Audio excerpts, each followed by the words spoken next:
Good morning. It's Friday morning, December 27th, 2019, and it's time for your morning walk with me, Sophfronia.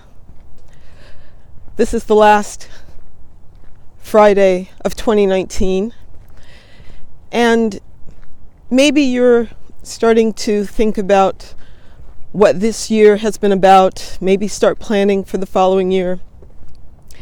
And I wanted to share with you some thoughts that came about because of a conversation I had with my son recently.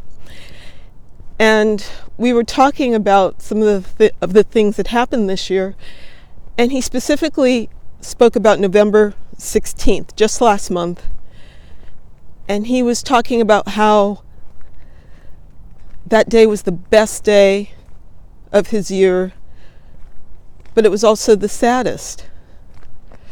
It was the best day because he was at the anime convention in New York City with one of his best friends, and they were dressed up in their favorite anime characters, and they just had a marvelous day. And for many reasons I can't explain, they almost thought that wasn't going to happen. So it was truly a joyous day. But that was also the morning that we found out that my mother, his grandmother, had passed away. But does that mean that erases the joy that happened on that day? No.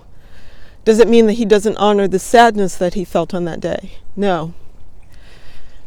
It means that this is what life is like, that we somehow figure out how to hold both the lightness and the darkness, because they often come upon us simultaneously.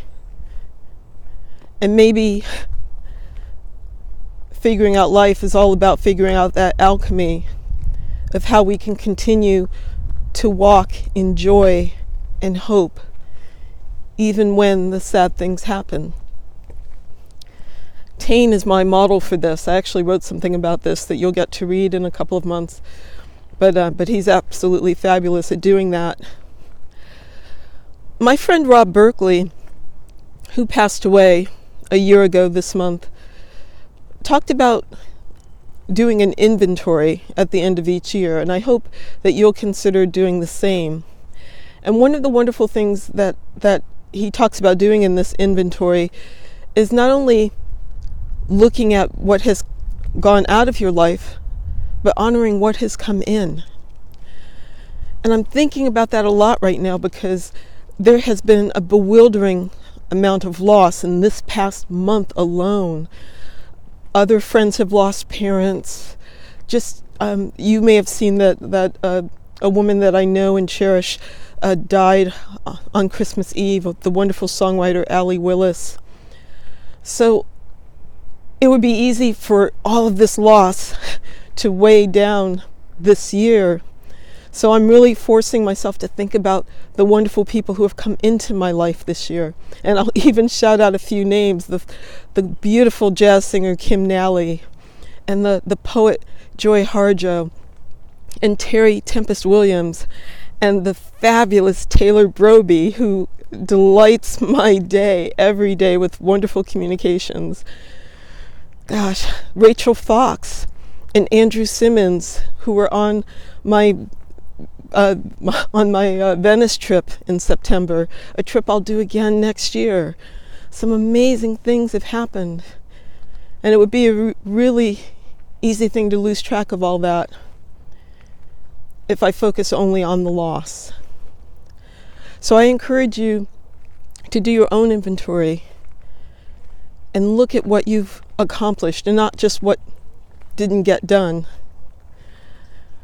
You know, I watched the FX A Christmas Carol. If it was on last week, I'll warn you, it's a little dark. But there was a moment that really stuck with me where the ghost of Christmas past tells Scrooge that you choose to focus on this bad thing that happened to you instead of focusing on the fact that your sister rescued you. Think about that. Don't just think about bad things that have happened to you. Think about where you may have been rescued, maybe in ways that you don't know.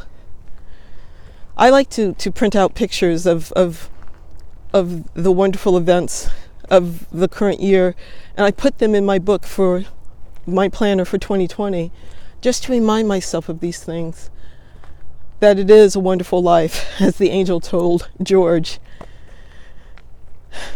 and just to keep walking in hope and joy. I will keep walking. I hope you have a wonderful New Year's Eve, and I will see you next year. Bye-bye.